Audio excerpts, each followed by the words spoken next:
না, এটা অনেক বড় পাওনা। আমি তোমার সাথে আজকে রাত্রে কিছুক্ষণ থাকতে পারবো, এটা আসলেই অনেক বড় পাওনা। না, পাওনা মানে উপকার করার দরকার নাই, ক্ষতিটা না করলে হবে। ক্ষতিটা না করলে দেশ এমনি সুন্দর হয়ে যাবে, সমাজ এমনি সুন্দর হয়ে যাবে, এমনি সুন্দর হয়ে যাবে। আপনি উপকার করিয়েন না, উপকার করার দরকার নাই, কিন্তু ক্ষতিটা না করলে হবে। মাশাআল্লাহ। রাস্তাঘাটে শুধু দোয়া করি কখন মোজাহেরের সামনে পড়বো। মোজাহের কিন্তু আমার ভাই না ভাই, কারণ ও আমার অনেক জুনিয়র, দেখতে লম্বা হইলে কি হবে।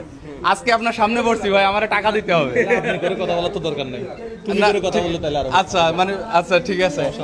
আচ্ছা, ওই যে আপনি এত মানুষকে টাকা দেন, আচ্ছা সরি, তুমি যে ভাই এত মানুষকে টাকা দাও, এটা মানে কেউ কেউ বলে যে মানবতার ফেরিওয়ালা, তোমাকে একটা ভিডিওতে বলতে দেখছি যে না আমি মানবতার ফেরিওয়ালা না। এগুলো আসলে মানবতার ফেরিওয়ালা বলতে এই ধরনের ট্যাগগুলো আমি পছন্দ করি না। আমি ধরেন আগে ট্রাভেল ব্লগ বানাইতাম, ইন্ডিয়াতে আগে অনেক জায়গায় ঘুরছি, নেপালে গেছি, অনেক জায়গায় ঘুরছি। ওখান থেকে এসে হঠাৎ করে এই ধরনের একটা কন্টেন্ট শুট করলাম, দেখছি এই ভিডিও মানুষ প্রচুর দেখে। তাই আমি বলছি আমার ভিডিও দ্বারা যদি একটা মানুষের উপকার হয় তাহলে এরকম ভিডিও বানাই না, সমস্যা কোথায়? এই জন্য মূলত ইনকাম আসলো মানুষকে দিলাম। তা আপনি জানেন আমি সর্বোচ্চ গরু পর্যন্ত জবাই দিচ্ছি, এইটাই আর কি। তো আমি দেখি আর কি ওর পকেট থেকে কিছু বের করতে পারি কিনা। ভাই বিরিয়ানির গন্ধ শুনে কি মানে নাকে লাগলে কি চলে আসে? বিরিয়ানির গন্ধ মানে এই রমজান আসছে পর্যন্ত এই বিরিয়ানি কিচ্ছু নাই, পকেটে কিচ্ছু নাই। একটা 500 টাকা আছে শুধু, ভাই যাওয়ার সময় লাগবে ভাই, এটা দিতে পারবো না। এটা দেন, আমি মুসাইদা ফাউন্ডেশনকে আমি আবার দিয়ে দিই, মানে গিফটের টাকা গিফট করে দিই। একটা 500 টাকা আছে, আর কোনো টাকা নেই। বিরিয়ানি খাইছেন? আপনি কি ওর কাছ থেকে টাকা বুঝছেন?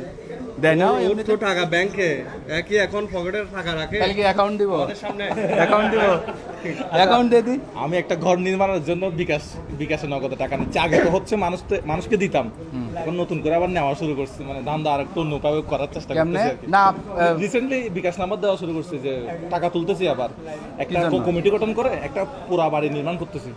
কোথায়? এটা হচ্ছে মৌজেরটেক, চট্টগ্রাম কর্ণফুলী থানার। এটাতে কি হবে এটা করলে? একটা বাড়ি সম্পূর্ণ পুড়ে গেছে, ওইটা হচ্ছে 5 থেকে 6 লক্ষ টাকা লাগবে। এখন আমি তো সর্বোচ্চ 1 লাখ টাকা পর্যন্ত করতে পারবো। হ্যাঁ, তো 1 লাখ টাকা না, আরো বেশি পারবো।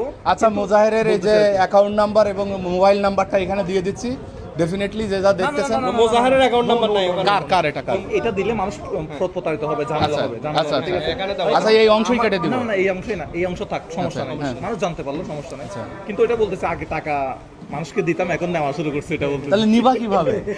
টাকাটা আমার ভিডিওতে আছে, এখানে কিছু দেওয়ার দরকার নাই। আচ্ছা আচ্ছা, অনেকেই প্রতারণা করে, এমনি কোটিপতি মানুষ, দেশের সর্বোচ্চ মানের কন্টেন্ট ক্রিয়েটর। আর কন্টেন্ট ক্রিয়েশন থেকে যে টাকা ইনকাম হয়, মানে আসলে যদি মানুষ দেওয়ার চেষ্টা করে অনেক টাকা অনেক কিছু দেওয়া যায়। আসলে আমি 2 পয়েন্ট পাই এসএসসি ইন্টার পাস করা, তারপরে ইউরোপে পড়াশোনা করছি, তা যাই হোক আমার দ্বারা হয়তো মাসে